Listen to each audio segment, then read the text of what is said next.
Of course, you have a personal connection to the Pythons. Could you explain that? Yeah, my dad's Terry Jones so I'm Bill Jones, and yeah, so I grew up a Python, second generation or something. I don't know where that was going.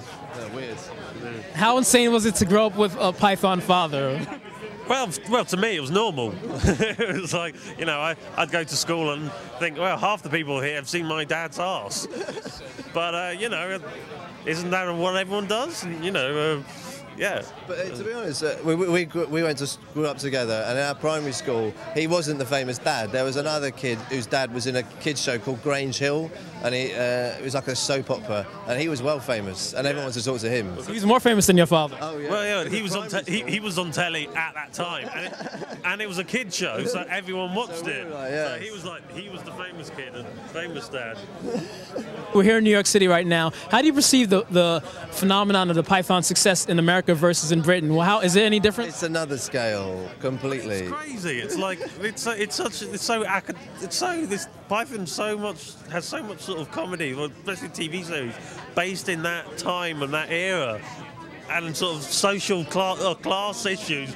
And it's like, why do people think it's funny? And I guess it's just way so silly. It doesn't matter. You don't have to know the details.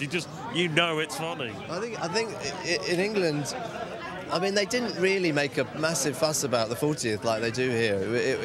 I don't know. Maybe because we're British, we look down on stuff that's our own. We go, oh, it's rubbish, isn't it? But I think in America it just is extraordinary. But I think it was a lot to do with the timing of when it landed in America. I think it was just the right moment, and the TV series was out, and Holy Grail went big, and it was all at the same time. Whereas in England it just sort of grew steadily. But I think in America they'd not really seen anything like it. But in England, you know, the Python's influence, i.e. the Goons, Spike Milligan, Peter Cook and Dudley Moore, all this stuff, satire, had been going on in England. So it wasn't obviously it was a major event, but it wasn't. It wasn't such a big impact that it had here. People hadn't seen that here. And also, I think Americans like to watch, you know, British people looking stupid.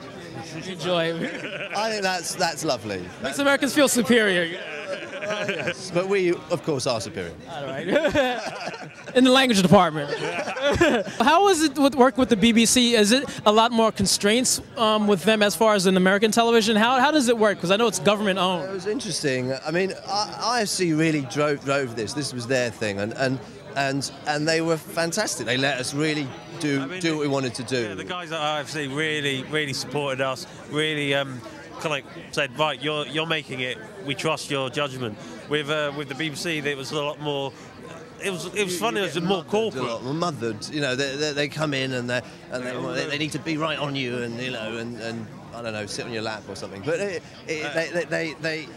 was slightly different because I think it was IFC's project, and then the BBC came in and wanted a version of it at the last minute to go on. They suddenly thought, you know, oh, we do want to do something for the 40th, 2 weeks before the anniversary. They've got a doc. It's too long for us. Cut it down to an hour. That's what it is. 6 hours to an hour? Right. Hey. Monty Python, their humor was it was really like they had slapstick, silly humor, but some of it was more of an intellectual level. You could tell these guys were educated too. What do you think is the sort of like charm of the way they combined the two different types of humor? I follow the Eric Idle sort of idea that it's like it's not actually intellectual at all. You just throw a few names in there and people think it's intellectual.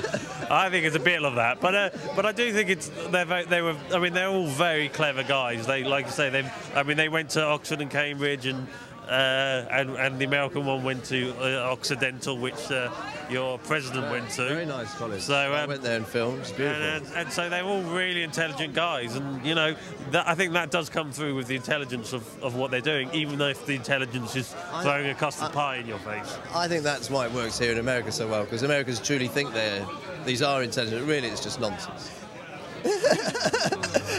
I'll let the British have the final words. We're celebrating Monty Python today. Normally I wouldn't, but okay. Okay, good. Thank you for watching Illuminate Presents. Hope you enjoyed the show. See you next time. All right, well, here's one. It says, Eric, You are clearly the cleverest and the brightest. Not to mention the funniest and the sexiest. Why do you still come out and hang out with these pathetic and run-down, decrepit old farts? Actually, that wasn't a Mine real says one. that Sorry.